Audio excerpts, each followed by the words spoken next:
Cinema ఇండస్ట్రీలో ఎప్పుడు ఎలాంటి కాంబో సెట్ అవుద్దో ఊహించడం చాలా కష్టం. స్టార్ మెటీరియల్ అనేది ఎంత కీ పాయింట్ అయినా కూడా సక్సెస్ రేట్ అనేది ఎంత కీలకమైనా కొన్నిసార్లు పరిస్థితులకు తగ్గట్టు పోక తప్పదు.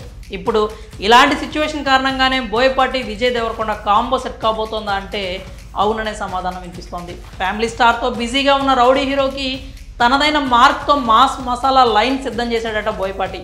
ఇంకొన్ని రోజుల్లో హీరోకి నెరేషన్ ఇవ్వబోతున్నట్లు టాక్. ఆల్మోస్ట్ ఈ కాంబో సెట్ అయిపోయింది. నెరేషన్ జస్ట్ ఫార్మాలిటీకి మాత్రమే అన్న కామెంట్స్ కూడా వినిపిస్తున్నాయి. అయితే అసలు ఏమాత్రం ఊహించని ఈ కాంబో సెట్ కావడం వెనుక చాలానే ప్రయాణం నడిచింది. సరైనోడు తర్వాత బోయపాటి డేట్స్ లాక్స్ చేసుకుంది గీతా ఆర్ట్స్. పుష్ప తర్వాత మా సినిమా చేయాలన్నది అప్పటి ప్లాన్. అనుకోకుండా పుష్ప రేంజ్ పెరిగిపోతూ వచ్చేసింది. ఇప్పుడు ఏకంగా పుష్ప 3 అనేస్తున్నారు. ఇప్పుడు బన్నీ రీజనల్ మాస్ సినిమాలు చేసే స్థితిలో లేడు. ఆ తర్వాత సందీప్ వంగ కూడా ఐకాన్ స్టార్ కోసం ఆల్రెడీ గ్రౌండ్ చేసుకుని ఉన్నాడు. సో బన్నీకి ఇప్పుడు బోయాతో మ్యాచ్ అవ్వదు. సరే, ఉన్న డేట్స్ అలా వదులుకోలేరు కదా.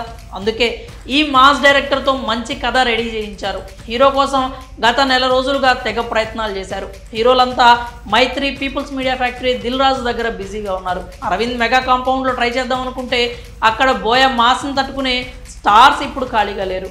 ఇలాంటి స్థితిలోనే దేవరకొండను అప్రోచ్ అయ్యారట. గీతా ఆర్ట్స్తో విజయ్ దేవరకొండకి ప్రత్యేక అనుబంధం ఉంది. కెరీర్ స్టార్టింగ్లో గీతా గోవిందం ఇచ్చి లైఫ్ సెటిల్ చేసిన విశ్వాసం అది. పైగా ఆ బ్యానర్ కూడా విజయ్కి ముందు నుండి మంచి ఇంపార్టెన్స్ ఇస్తూనే ఉంది. గతంలోనే ఓ ప్రాజెక్ట్ చేయాల్సి ఉన్నా అది మెటీరియలైజ్ కాలేదు. సో ఇప్పుడు ఆ ఛాన్స్ వచ్చింది. విజయ్ ఎలాగో ఫ్యామిలీ స్టార్ తర్వాత ఓ మాస్ సినిమా చేయాలి. మాస్ కావాలంటే బోయపాటిని మించిన ఆప్షనే ఉంటుంది. సో కొన్ని రోజుల్లోనే అఫీషియల్ అనౌన్స్మెంట్ వచ్చినా ఆశ్చర్యపోవాల్సిన అవసరం లేదు. మరి ఈ రేర్ కాంబో కలిస్తే రిజల్ట్ ఎలా ఉంటుంది? మీ అభిప్రాయాలని కామెంట్స్ రూపంలో తెలియజేయండి.